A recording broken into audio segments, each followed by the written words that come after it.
Hello everyone. I have decided to come back to India.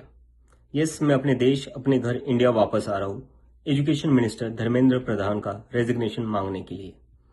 इतने दिन से आप सब देख ही रहे हो कि हम सोशल मीडिया पर आवाज उठा रहे हैं कि पेपर लीक के कारण जिन नीट के बच्चों ने सुसाइड की और जो लाखों स्टूडेंट्स की मेहनत बर्बाद हुई है, उसके लिए तो धर्मेंद्र प्रधान को रिजाइन करना ही चाहिए।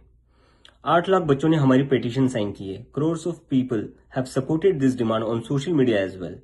एंड नॉट जस्ट दैट, देश में कई सारी जगहों पर इसको लेकर प्रोटेस्ट भी तो हो रहे हैं, जैसे लखनऊ, जयपुर, महाराष्ट्र, दिल्ली। लेकिन फिर भी इनको कोई फर्क नहीं पड़ रहा।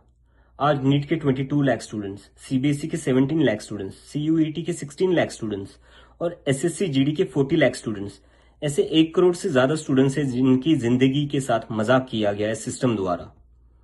इसकी वजह से स्टूडेंट्स बहुत ही ज्यादा एंशियस और परेशान है अपने फ्यूचर को लेकर। किसी को तो इसकी जिम्मेदारी लेनी होगी।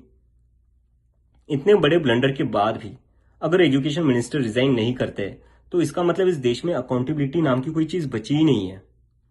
ऐसा लगता है कि सिस्टम जितनी चाहे उतनी गलतियां कर सकता है और उसके लिए कोई कॉन्सिक्वेंसेस है ही नहीं। सारे कॉन्सिक्वेंसेस स्टूडेंट्स के लिए है। ऐसा कब तक चलेगा? इसलिए अब वक्त आ चुका है। हम सबको साथ आना होगा और भारत के संविधान के रास्ते पर चलते हुए पीसफुली अपनी आवाज उठाकर धर्मेंद्र प्रधान के रेजिग्नेशन की डिमांड करनी होगी। अगर हम सब साथ मिलकर आवाज उठाएंगे तो जरूर इनको हमारी बात माननी होगी। मैंने डिसाइड किया है, मैं 6 जून सैटरडे सुबह दिल्ली आऊंगा। आप सब मुझे एयरपोर्ट पर मिलिए।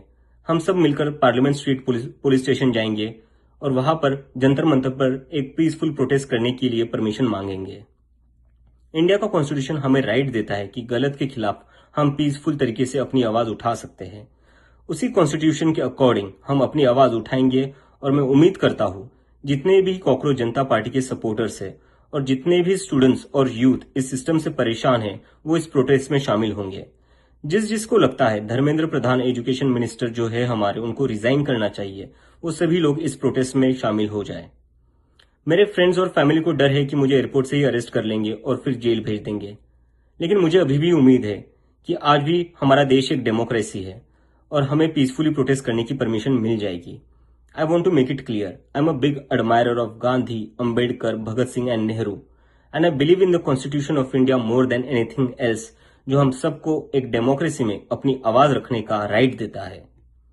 और रही बात जेल के डर की, हम कब तक डर कर जिएंगे यार? ये देश किसी एक पार्टी का थोड़ी ना है, ये देश तो हम सबका है। हमारे फ्यूचर का सवाल है, हमारे फ्यूचर बर्बाद हो रहा है और ये अब हम सबकी जिम्मेदारी है कि जब भी इस देश में किसी के साथ कुछ गलत हो तो हम सबको आवाज उठानी चाहिए in a very peaceful and democratic manner.